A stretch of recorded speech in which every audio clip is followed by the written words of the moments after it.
Fyers academy. सो आज हम discuss करेंगे फ्लैश ओवर पे।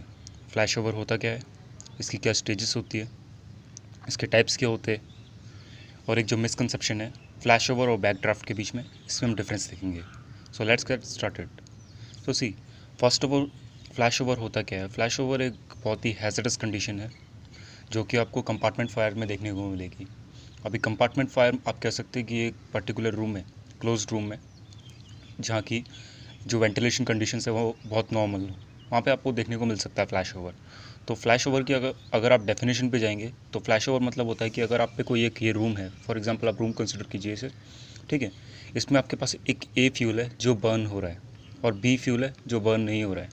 ये एक पर्टिकुलर डिस्टेंस पे रखे गए एक दूसरे से, ठीक है। सो अगर ये बर्न हो रहा है, आफ्टर दैट एक प्लूम इसमें से प्रोड्यूस होगा, थर्मल प्लूम जिसे हम कहते हैं। Target fuel, ceiling jet, plume, centre line. तो इसे हम कहते हैं प्लूम। जो स्मोक का कॉलम होता है जो ऊपर राइज होता है एयर में, उसे हम कहते हैं थर्मल प्लूम, ठीक है। जब ये ऊपर जाएगा, ऊपर जाने के बाद एक पर्टिकुलर टाइम पे सीलिंग को हिट करेगा, जो भी हमारी रूम की सीलिंग है उसको वो हिट करेगा। सो हिट करने के बाद उसका जो मूवमेंट है वो हॉरिजॉन्टली होने लगेगा, ओके। तो जब वो हॉरिजॉन्टल होने लगेगा तो उसे हम कहते हैं सीलिंग जेट्स, ओके। उसे कहते हैं हम सीलिंग जेट्स। अब ना हो, इसमें एक फिनोमेना है, जो आप प्लूम देख रहे हैं इसकी एक हाइपोथेटिकली सेंटर लाइन रहती है। तो जब वो सेंटर लाइन का टेम्परेचर, ये पर्टिकुलर सेंटर लाइन का टेम्परेचर जो एम्बिएंट टेम्परेचर, नॉर्मल टेम्परेचर का इक्वल आ जाता है, तो जो हमारा प्लूम का मूवमेंट है वो horizontal to vertical to horizontal होने लगता है, okay. So in the case of that particular room ये केस सेम है। अब ना, जैसे ये हॉरिजॉन्टल मूव हो रहा है तो ये हीट ट्रांसफ़र करेगा इस पर्टिकुलर पूरे रूम में। अब कैसे कैसे करेगा, सबसे पहले तो जो ये हमारा ये प्लूम है ये ट्रांसफ़र करेगा सीलिंग को। आफ्टर दैट ये एक्यूमुलेट होने लगेगा, तो यहाँ से भी हीट ट्रांसफ़र होगा हमारा, जिसे कि कहते हैं हम radiant heat flux, RHF, okay. इससे भी हीट ट्रांसफ़र होगा। नाउ अब ये after some passage of time ये स्मोक लेयर क्या आएगी, ये बढ़ती जाएगी, ओके। सो एक ऐसा टाइम आएगा जहाँ पे हमारा जो स्मोक लेयर का टेम्परेचर है, क्योंकि उसे पर्टिकुलर और जगह नहीं मिल रही है कि जगह पे वो अक्यूमुलेट हो रही है, तो टेम्परेचर इसका इंक्रीज़ होगा। अब प्री फ्लैश ओवर स्टेजेस क्या होती है, प्री फ्लैश ओवर स्टेज में आपका जो स्मोक लेयर है, सीलिंग जेट्स है, इनका टेम्परेचर आपका 400 टू 600 डिग्री सेल्सियस हो जाएगा, okay. 400 to 600 degree Celsius temperature होने के बाद अगर आपका जो RHF है, रेडिएंट हीट फ्लक्स, वो आपका अगर 20 किलोवाट का हो जाता है, 20 किलोवाट पर स्क्वायर मीटर का हो जाता है, ओके। सो आप एक एज्यूम कर सकते हैं फ्लैश ओवर। अब फ्लैश ओवर में होगा क्या कि जितने भी कंटेंट्स इस रूम में पड़े हुए हैं, इट मे बी एनीथिंग, अगर वो आदमी है, कोई भी मटेरियल है, कोई भी मेटल है, all the things will catch fire simultaneously, एक ही साथ वो सब फायर में आ जाएंगे, इन्वॉल्व हो जाएंगे। इसे आप एक बेटर एग्जांपल तो समझ सकते हैं, अगर ये पर्टिकुलर मटेरियल जल रहा है और ये नहीं जल रहा है और बाकी अदर कंटेंट्स भी नहीं जल रहे, तो इसको आप कह सकते हैं लोकलाइज्ड बर्निंग। मीन्स एक पर्टिकुलर चीज़ पे फायर सीमित है। बट जब फ्लैश ओवर होता है तो उसे हम कहते हैं फुल रूम इन्वॉल्वमेंट, यानी पूरा रूम जो है वो एक ही साथ जलने लगता है, उसमें कुछ भी हो, कर्टेन्स हो, चेयर्स हो, everything will burn simultaneously, okay. So ये आपका हो गया फ्लैश ओवर। उसके बाद आप क्या एज्यूम करेंगे कि फोर्थ स्टेज में आप दे सकते हैं सारा मटेरियल इसमें जल रहा है फ्लैश ओवर स्टेज में। अब इसके हैज़र्ड्स क्या क्या हैं, सी हैज़र्ड बहुत ज़्यादा है। आपने सुना होगा कि जो जब भी फायर होती है तो फायर से ज़्यादा ना डेथ होके जो स्मोक है उससे ज़्यादा डेथ होती है। बट फ्लैश ओवर भी एक ऐसा कारण है जिससे कि ज़्यादा डेथ्स होती हैं, क्योंकि इसमें क्या है कि सडनली जो भी मटेरियल एक पर्टिकुलर रूम या बिल्डिंग के अंदर होता है, सडनली उसमें फायर कैच हो जाता है। और जब 20 किलोवाट पर स्क्वायर मीटर का रेडिएंट हीट फ्लक्स किसी पे लगता है तो स्किन भी ईजिली मेल्ट होने लगती है, स्किन भी जो है वो इतना पर्टिकुलर हीट को सस्टेन नहीं कर सकती।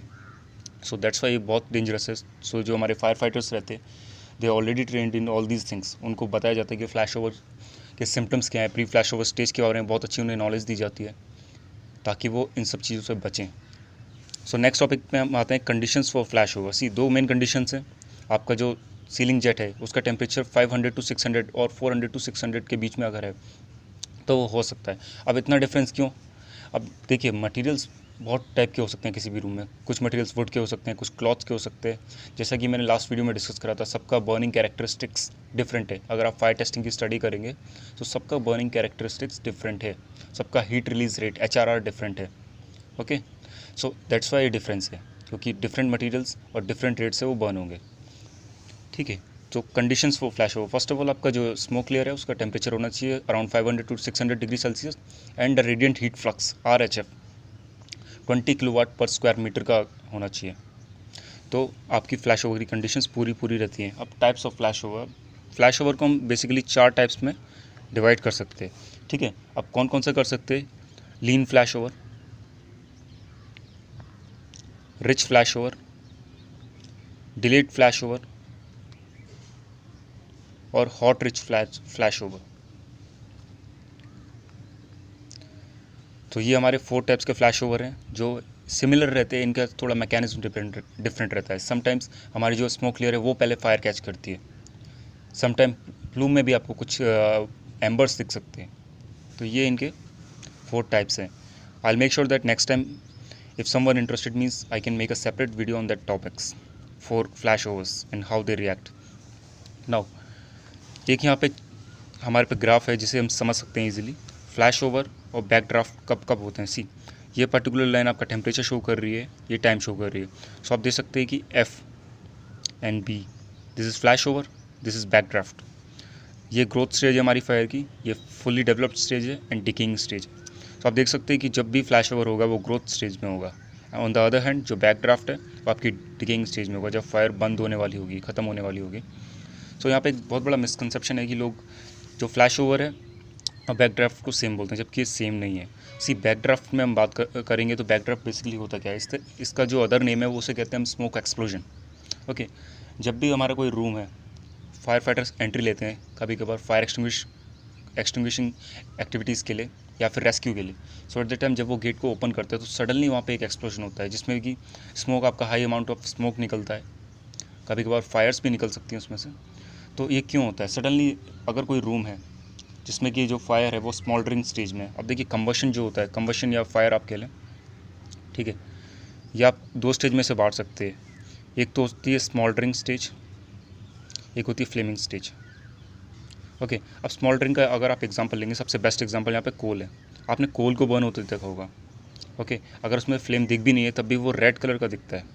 ओके, उसके अंदर फायर जो है वो रहती है। अगर आप उसमें मिट्टी का तेल डालते हैं तो कभी कभार वो कैच कर लेता है फायर। तो इसको हम कहते हैं स्मॉल्डरिंग कंबशन।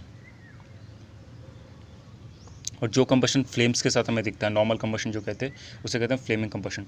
सो सेम कंडीशन इसमें रहती है। सडनली जब फायर फाइटर्स जो है वो गेट को ओपन करते हैं तो ऑक्सीजन वहाँ पे सफिशिएंट क्वांटिटी में पहुँच जाती है और जो वहाँ पे गैसेस होती हैं वो already with in their flammable range होती है, जो LEL के कॉन्सेप्ट है उसके अंदर रहती है। अब सडनली जैसे ही वो 3 एलिमेंट जो हैं फायर के वो मैच होते हैं तो फायर स्टार्ट हो जाती है वहाँ से, और एक पर्टिकुलर आप कह सकते हैं मिनी एक्सप्लोजन के साथ स्टार्ट होती है जिसे कि हम बैक ड्राफ्ट कहते हैं। सो ये one of the greatest hazards भी है बैक ड्राफ्ट का। इसमें जो फायर है, स्मोक, आपको दोनों मिल सकते हैं। So this is the full analysis of this topic. If you like the video, kindly press the like button, share that video, put the comments if any suggestion is there for the improvement of videos or for next topic, and don't forget to subscribe my channel and kindly hit the bell icon also for every notification of every video I upload. Thank you for listening. God bless you all.